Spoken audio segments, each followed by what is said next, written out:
అందరికీ శ్రీరామనవమి శుభాకాంక్షలు.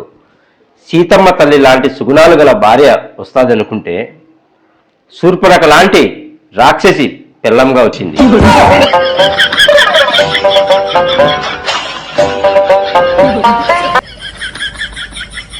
అమ్మంటే పానమని, అమ్మ చెప్పిన పనులు చెయ్యాలని. అమ్మా మనకి సెలవులు ఇచ్చినప్పుడు అమ్మకి హెల్ప్ చేయాలి. అప్పుడప్పుడు అమ్మ బాగుంటే మనం బాగుంటాం. నువ్వు చెప్పిన పని అంతా చేసిన నాకు డబ్బులు, నాకు డబ్బులు, నాకు డబ్బులు, నాకు డబ్బులు.